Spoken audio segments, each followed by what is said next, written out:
பாக்கியலட்சுமியை பொறுத்த வரைக்கும் அவங்க வந்து இப்போ நிறைய விஷயங்களை புரிஞ்சுக்கிறாங்க. அதாவது கோபி கூட இருக்கிற வரைக்கும் நம்ம வாழ்க்கை எவ்வளோ மோசமாக இருந்துச்சுங்கிறதையும் புரிஞ்சுக்கிறாங்க. கோபி எந்த அளவுக்கு ஒரு சுயநலம் மிக்க ஒரு ஆள், 50 வயசாகியும் ஒரு முதுகெலும்பு இல்லாத ஒரு ஆளாக அவர் தான் இருந்திருக்காரு. நம்மளானா உலகமே முதுகெலும்பு இல்லைன்னு சொல்லிட்டு இருந்துச்சு அப்படிங்கிற அளவுக்கு வந்து தெளிவான ஒரு அண்டர்ஸ்டாண்டிங் வந்துட்டாங்க. மயுவை நடத்துகிற விதம், ராதிகாவை நடத்துகிற விதம், தான் தேர்ந்தெடுத்துக்கிட்ட வாழ்க்கையில் கூட வந்து உண்மையாக இருக்க முடியாமல் ஆதாயம் தேடி இங்கே வந்து உட்காந்துக்கிட்டு இந்த 4 பேர் கூட்டணியுமே வந்து எந்த அளவுக்கு சுயநலமிக்க பிடிச்ச கூட்டணியாக இருக்குங்கிறத அவங்க புரிஞ்சுக்கிறாங்க.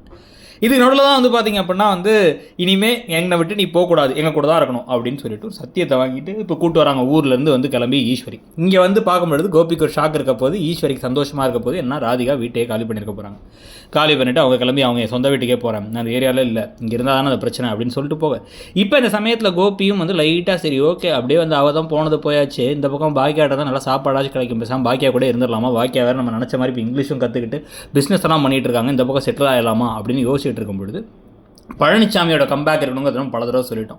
பழனிசாமி உள்ளார வந்துட்டு இன்னமும் இங்கே இருக்கிய வெக்கமா இல்லையா உனக்குங்கிறத நக்கலாக வச்சு சொல்லணும். முன்னாடி காமிச்ச மாதிரி அண்ணா கோபி அண்ணா அப்படின்னு பேசுகிற மாதிரி இல்லாமல் வந்ததுக்கு பிறகு இது அவங்களோட பாக்கியாவோட வீடு, அவங்களுக்கு நீங்கள் இங்கே இருக்கிற விருப்பம் இல்லை, அப்படி இங்கே இருக்கீங்க அப்படின்னா எந்த அளவுக்கு வந்து ஒரு கேவலமான ஜந்துவாக நீங்கள் இருக்கீங்கிறத குத்தி காமிக்கிறது, ப்ளஸ் பாக்கியா மேலே தனக்கு ஒரு இன்ட்ரெஸ்ட் இருக்குங்கிறத வெளிப்படையாகவே பழனிசாமி காமிக்கிறதுங்கிறத வச்சு கதையை கொஞ்சமாச்சும் கொண்டு போனால் கொஞ்சம் பெட்டராக இருக்கும். உங்களுக்கு என்ன தோணுதுங்கிறத சொல்லுங்கள். தேங்க்யூ.